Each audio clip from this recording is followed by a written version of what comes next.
This program has been made possible in part by the following sponsors: David and Mark Goodman,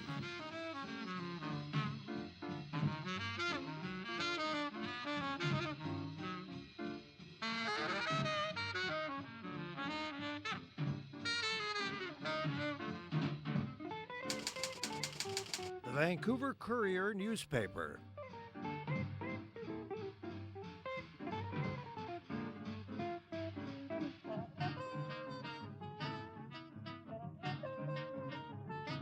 Vancouver lawyers Dumoulin Boscovich,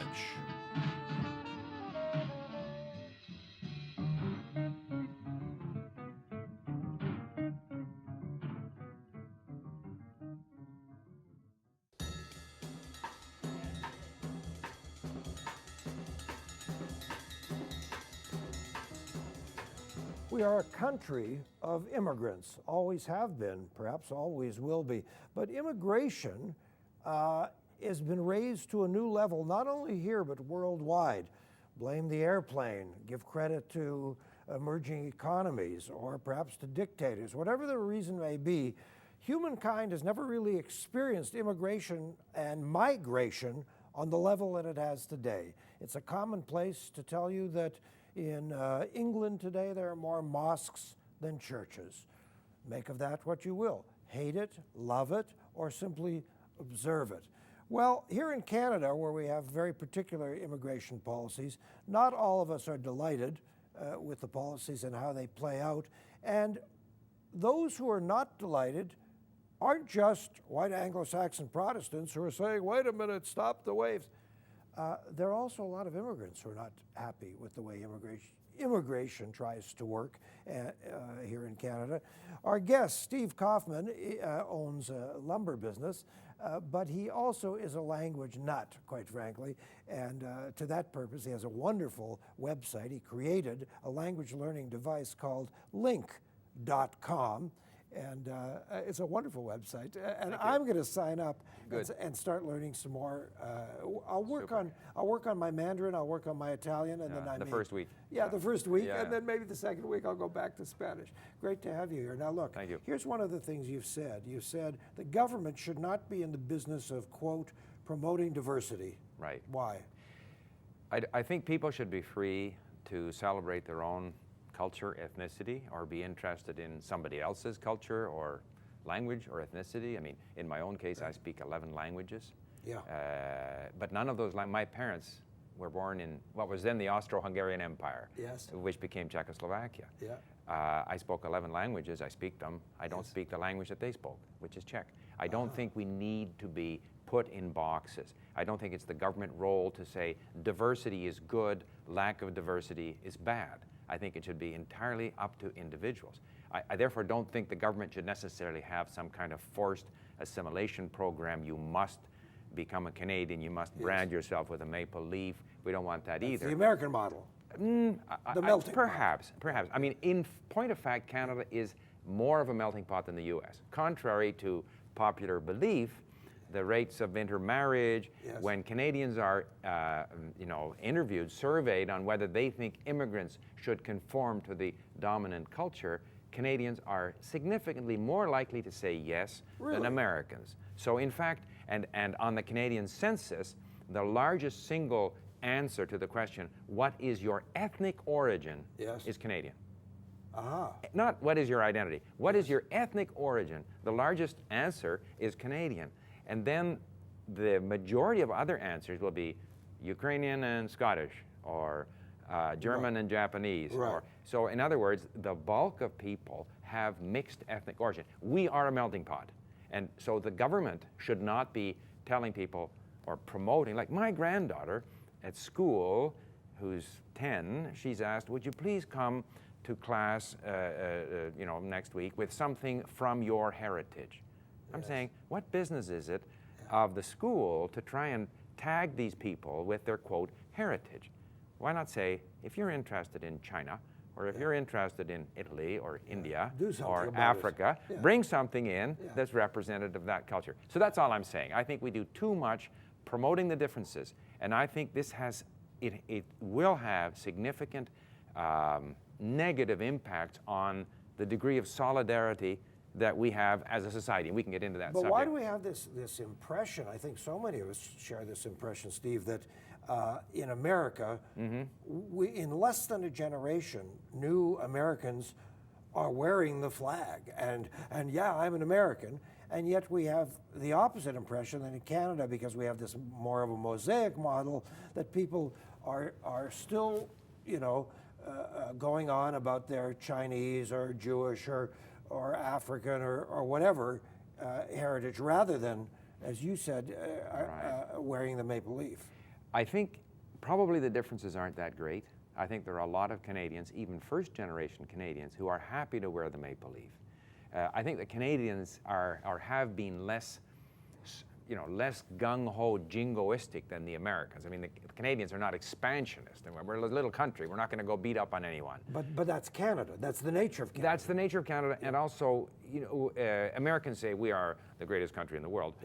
It's a little more difficult with 30 million people to go around saying that. So, and we don't say that. No, we don't say that. But in fact, there are the same kinds of people in the U.S. promoting multiculturalism in the education system.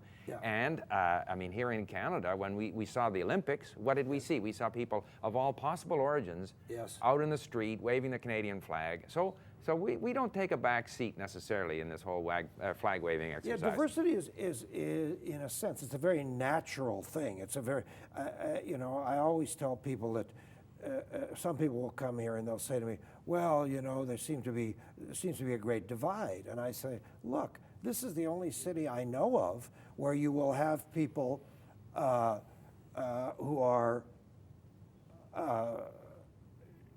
you know, a Caucasian woman and a Chinese man, or switch that around. You'll have gay couples who are Oriental and white, you know, and all of this is open, visible, relaxed, and accepted. And it seems to me very natural, okay? You're saying that it is natural, and so what do we need the government spending a lot of money pushing it for? It's more a matter of, you know, I think the first generation immigrant tends to identify with, to a greater degree, with his or her country of origin. That's perfectly natural, that they still have one foot back in the place they came from. Yes. And that might mean the culture, it might mean the language, it might mean relatives, it might even mean political issues that prevail in their country of origin. And typically there's sort of a conflict between the first generation immigrant and then the second generation immigrant who wants to be more like his or her peers.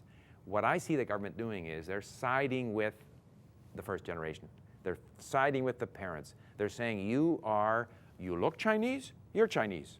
Well, maybe I don't want to be identified as Chinese. Maybe I want to be identified as Canadian.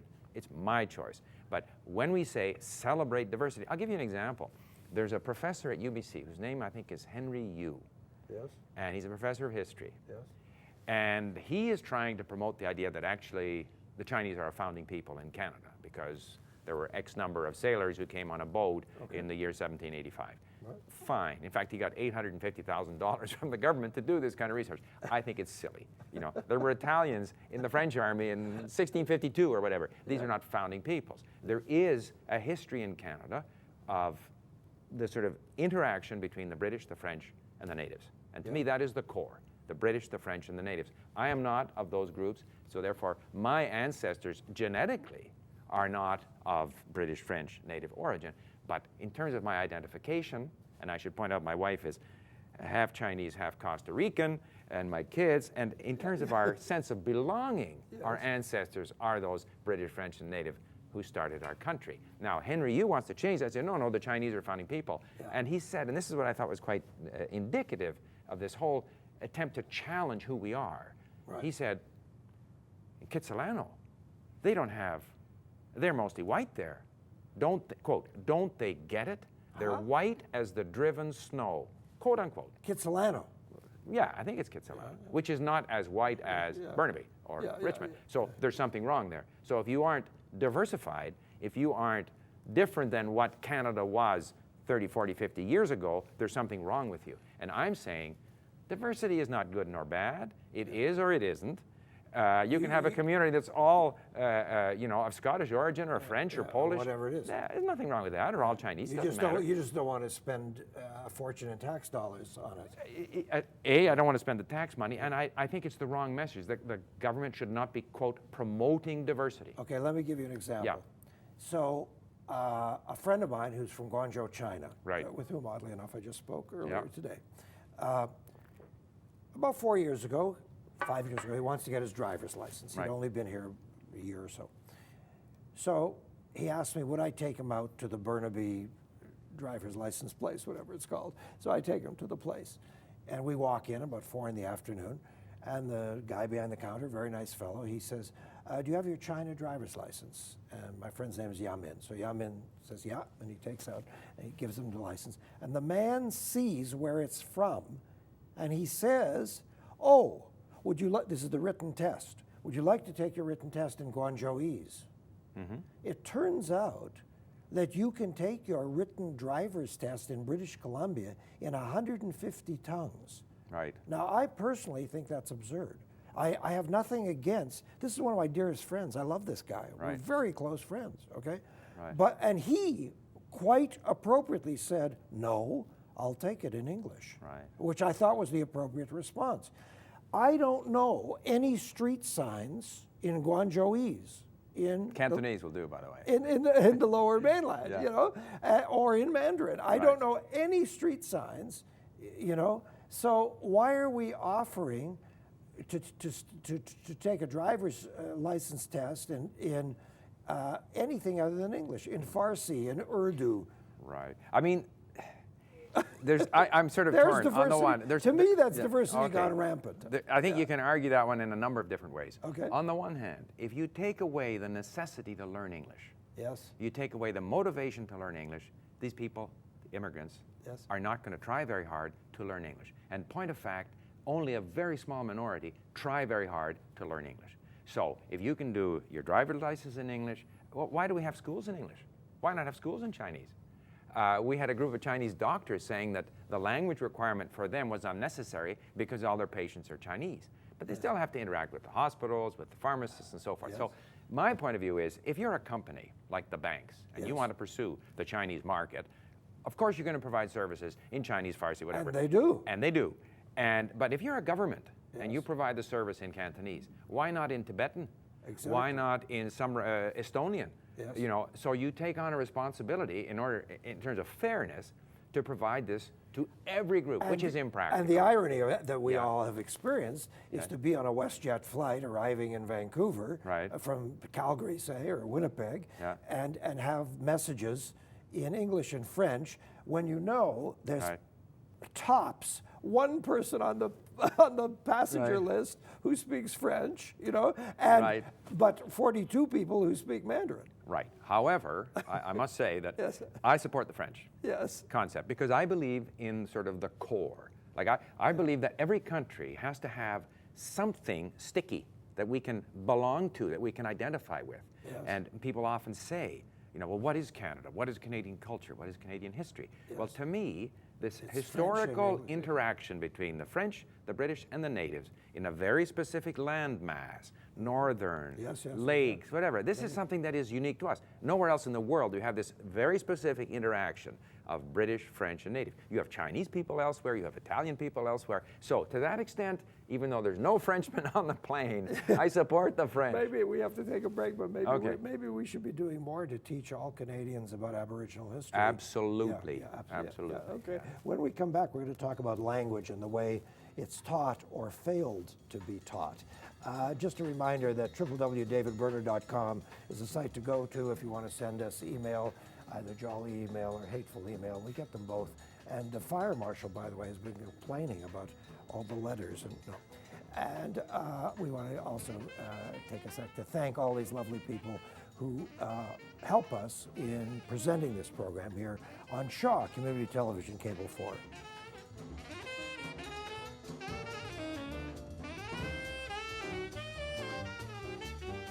KCM Wealth Management.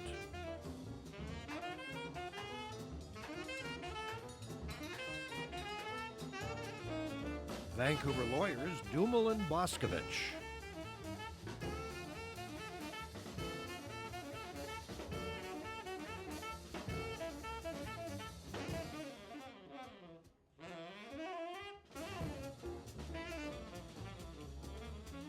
Vancouver Courier newspaper.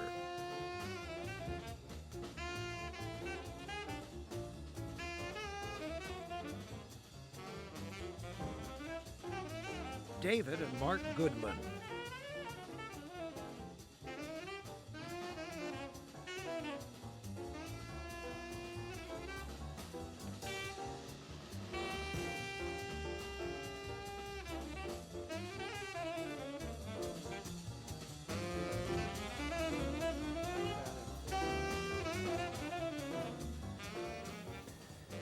Well, immigration is one issue, and we can go on at great length about that. We may get back into some of those larger issues, but let's talk about language for a minute. Our guest is Steve Kaufmann, and he has a wonderful website called link.com, spelled L-I-N-Q. GQ. GQ. Like language Q. Lingo. Lingoq.com, in which one can learn languages. I think, I wouldn't say easily, but more easily than most other ways. And at a very simple, ready, cheap price. And anyway. Yeah. So what got you interested in the first place in becoming a bit of a language nut? Circumstance, really. I mean, I grew up in Montreal. Yes, good. I had French at school, couldn't speak French, and I suddenly got turned, wow. The majority of people who study French in the English school system don't learn to speak it, and that was even true in Montreal in the 50s. It's true across the country, really, unless they're in immersion. Yeah. But I got very interested in French because I had a professor at McGill who was very motivating. And of course, the best thing a teacher can do is to motivate the student. Absolutely. More than force something at them. If the teacher can turn the student on, the student just learns. Yeah. And as a result of that, I went to France for 3 years, where I took my university training at l'Institut d'études politiques in Paris. Pierre Trudeau was an alumni of that. Then I joined the Canadian government as a diplomat, and I was assigned to Hong Kong to learn Mandarin, just as Canada was about to recognize the People's Republic of China. So I studied Mandarin, and subsequent to that, I was in Japan at the embassy, so I learned Japanese on my own, of course. And then I was in the forest industry, I set up my own company, we do a lot of business in Sweden. Which you're still in. Which I'm still in, yeah. And so it became useful, and then once you discover that it's possible to basically transform yourself into someone who is fluent in another language, and then you do it again, you have the confidence, you know how to do it, you know how rewarding it is, you must want to keep doing it. So now I'm on my 12th. Which 12th language. Yeah, 11 I'm doing okay, you know, and I'm working on Czech and Korean right now. I have a curiosity about those 11 languages. You studied 11 and you can speak them, but how do you maintain them? How do you, because as you know, we were saying in the makeup room, c'è impossibile parlare italiano senza pratica. It's impossible to speak Italian without practice. So how do you keep the practice of 11 languages going? Okay. First of all, I learn them not by learning a bunch of rules. I learn them through massive input. Lots of listening and reading, audio books, radio stations, and always things that interest me. And if you learn the language that way, you're bringing in so much into your brain, you tend not to lose it. So I don't lose my languages. Like I've been on Chinese television here. If I'm going to be on Mandarin television, I'll listen to some Chinese CDs just to get the brain kind of up to speed again. Get yourself going again. Because it's simply not practical for me to find people to speak to in Russian, Japanese, Chinese, Swedish, Spanish, French, Italian. You can't. But I have a vast collection of CDs at home, and nowadays I carry it on my iPod. Of course, so I got Tolstoy and you name it on my iPod. And you got it when you're driving, when you're doing dishes, when you're doing stuff, running or whatever you do. And people largely underestimate the importance of input. They think they have to output the language, and they get uptight about getting it wrong. And my approach, like with Russian, I spent a year just listening and reading. Building up my familiarity with the language, building up my vocabulary. Did you find yourself vocalizing while you were doing that? Vocalize a little bit, you can, you cannot. It's hard to keep on vocalizing. But once I was sort of familiar with the language, then when I started to speak, I had better pronunciation, I made fewer mistakes and so forth. So yeah, it's obviously best if you can go there and talk, but it's not practical. My observation is this. We have a lot of English language schools in the Lower Mainland. And for my perception, for my money, 90% of them should be shut down because they do a terrible job and they're basically stealing money from foreign students. And the worst example I can give is especially Korean students for some reason or other, but also Chinese, who go to these schools, and you see them, you know, in the libraries, and they've got their translating machines, and they're very studious, they're good kids, but here's the catch, Steve. They never talk to a Canadian. Right. So they hang out with their buddies, smoke cigarettes, drink beer, stand at street corners, party, and keep speaking Korean. Right. Well, you know, 감사합니다, good for you. You know, but how do you learn English? Well, and you could add to that the immigrant ESL, Yes. where we have immigrants who come here and they go Yes. once a day to Vancouver, you know, VCC, Yes. and that's the only exposure. And what's wrong with those classes? Well, first of all, most language instruction Yes. basically has the cart before the horse. Most language instruction goes on the assumption that learning a language is like building a house. Yes. And so you're going to have a foundation. You have to have a sound foundation of the key, you know, grammatical structures, the and subject, you learn the predicate, the object, and, blah, blah, blah. And then they teach you like the colors and the parts of the body that these are core. Like colors are very hard to remember. Yes. Numbers are very hard to do in another language. Yeah. We absorb the language in kind of a fuzzy logic sort of way. Yeah. The analogy is not a house with a foundation. It's a plant or a tree that you feed. You feed it by getting out there and using the language, by listening to the language, and so forth. But one other thing I would add, language learning, I think, comes down to 3 components. Yes. Okay, and I've learned 11 languages, so I feel I'm justified in talking on the subject. Now you're all right? an expert, okay. Yeah. Number 1 is attitude. Yes. That's 70%. What is the attitude? Well, Talk about you attitude. want to learn Italian. If you're in Italy, you want to use it. Yeah. You are not going to be easily discouraged Sogno. if somebody doesn't understand you the must. first time. You Yeah, come yeah. at them again. Yeah. And you'll sit down and read the newspaper, and I if do. you only understand every 3rd word, you don't care, because you know that sipping your coffee Yes. in Italy, Yes. reading the Italian newspaper is feeding your brain a lot of positive stuff, and you're very motivated, and you know you can get there. Assolutamente. Voila, that's the thing. So you have to have the attitude. You want to do it, you know you can do it, you're interested, you like the language, Yes, you yes, like yes. at least some people Yes. of that culture. You don't have to like them all. Yeah. So those are all positives. That's 70%. Attitude. Attitude. Not that this is torture, that this is an assignment. I can't this do is it. I can't do it. This is something I have to do for I'm my culturally job. unique. Yeah. Okay, we get that a lot from places like, you know, Korea. Yes. I'm so culturally unique. How can I possibly, you know, learn this other language? There's a worse attitude. When Yeah. I was in Korea, Yeah. and the only English language television station in my hotel room was the United States military. Okay. And they did show Oprah, and they did show CNN News, but they also showed stuff about interacting with Koreans. And the attitude that came right through the cathode ray tube was you're talking to inferior beings like people from Mars. You are Americans, and you're talking to these other people. Right. What an attitude! What a peculiar, you know. Absolutely. Now, even if it's not inferior, the idea that they're so very different, you know. They're alien. Yeah, I speak Chinese. I speak quite well, Japanese, French, whatever. When I learn those languages, like, I'm one of them. I want to belong to that group. So that's the attitude thing. The other thing is time. You got to spend the time. If you spend an hour a day in class and you go home and watch Chinese CDs at home or Chinese TV, you're not going to learn English. You have to put in the time. And I don't know if we have time. There is a third element. What is it? Go. You have to develop the ability to notice what's happening in the language.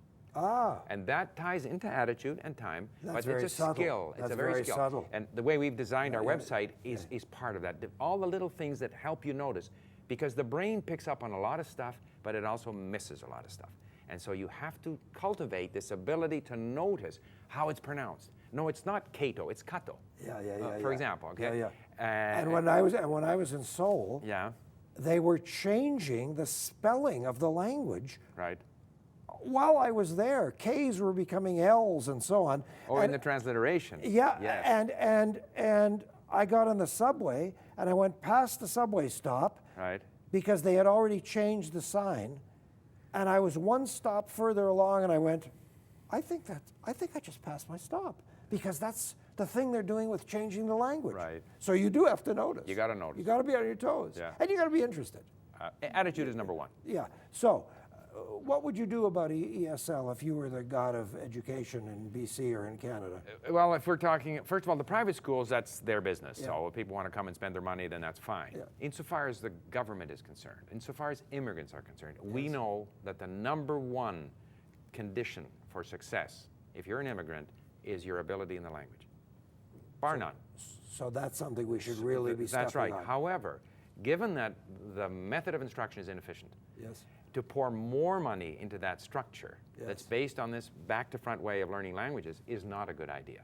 Somehow we need to, first of all, make people realize that the main responsibility for learning the language is with the learner. You don't need there's no brilliant teacher that's going to convert you into a speaker of that language. And we have to change the process. And we have to change the process. We have to incent the immigrants more, but tell them it's your responsibility. Steve, unbelievably, we're out of time. This went by in a flash. Okay. Thank you so much. Okay. Great to have you Okay, here. thank you. Okay, that's it, folks. Reminder again, davidberner.com is the website to go to. And next week, a very interesting friend of ours, the municipal elections are coming upon us. I think it's the November 19th. And this is a guy I call the man who would be mayor, James Carl Green.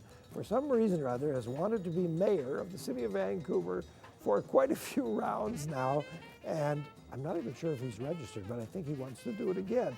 And you'll see why. He's a very interesting, accomplished guy. So join us for that, and thank you again for joining us here on Shaw Community Television Cable 4.